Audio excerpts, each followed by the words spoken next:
क्या आपने अशोक महान के बारे में सुना है? बेशक, मौर्य सम्राट बिंदुसार का पुत्र अशोक एक शक्तिशाली शासक था जिसने 4200 साल पहले भारत, पाकिस्तान, बांग्लादेश और अफगानिस्तान के अधिकांश हिस्सों पर शासन किया था। राजा अशोक एशिया के बड़े हिस्से में बौद्ध धर्म के प्रसार के लिए भी जिम्मेदार थे। अब क्या आपने जेम्स प्रिंसेप के बारे में सुना है? शायद नहीं, जब तक कि आप इतिहास के कट्टर शौकीन न हों। खैर, वह व्यक्ति है जिसने मौर्य राजा की खोज की थी।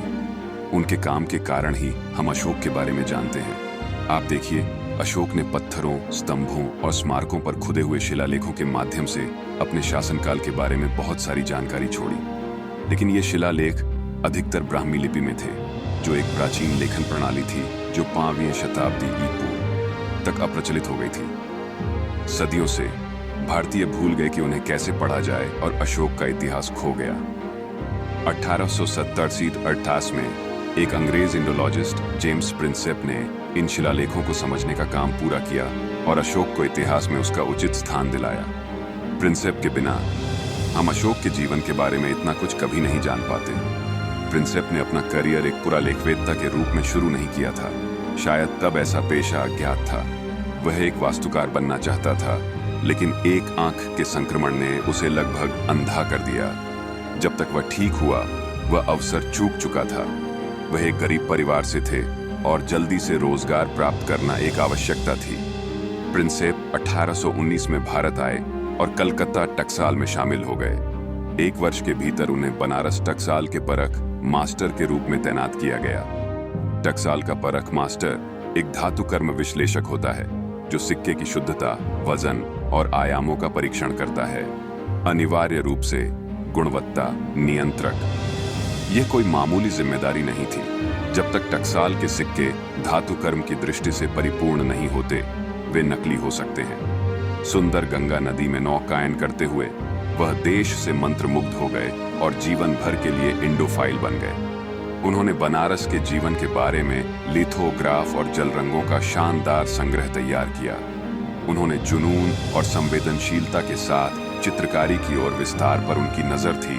वास्तुकला के प्रति उनका पुराना जुनून भी भारत में फिर से जागृत हो गया। उन्होंने बनारस में नई टकसाल को डिजाइन किया, एक चर्च का निर्माण किया और यहाँ तक कि औरंगजेब की लुप्तप्राय आलमगीर मस्जिद की मीनारों का भी जीर्णोद्धार किया। उन्होंने बनारस का नक्शा बनाया, इसकी जल निकासी प्रणाली को फिर से डिजाइन किया और कर्मनाशा नदी पर एक पुल बनाया। बनारस की जनता सदैव उनकी आभारी रही। एक मुद्रा शास्त्री के रूप में प्रिंसेप ने देखा था कि कुछ प्राचीन सिक्के द्विभाषी सिक्के थे। उन पर शिलालेख 2 भाषाओं में थे। प्रिंसेप के संग्रह में द्विभाषी सिक्के शामिल थे जो ग्रीक और खरोष्ठी भाषा में अंकित थे। उन्होंने सही अनुमान लगाया कि दोनों भाषाओं में संदेश आम तौर पर एक ही था। वह ग्रीक भाषा में पारंगत थे, इसलिए उन्होंने उस ज्ञान का उपयोग खरोष्ठी लिपि को समझने में किया। फिर त्रासदी आई। लगभग 20 वर्षों से प्रिंसेप अपने कमजोर शरीर को कला और विज्ञान में महान उपलब्धि हासिल करने के लिए प्रेरित कर रहा था। उसका थका हुआ शरीर ढह गया। वह रहस्यमय सिर दर्द से परेशान था। इलाज खोजने के लिए वह इंग्लैंड लौट आए, लेकिन उनकी बीमारी बिगड़ गई। 1840 में उनकी मृत्यु हो गई, बमुश्किल 41 वर्ष की आयु में। जब उनके जीवन की बात आई तो प्रिंसेप दीवार पर लिखी इबारत नहीं देख सके।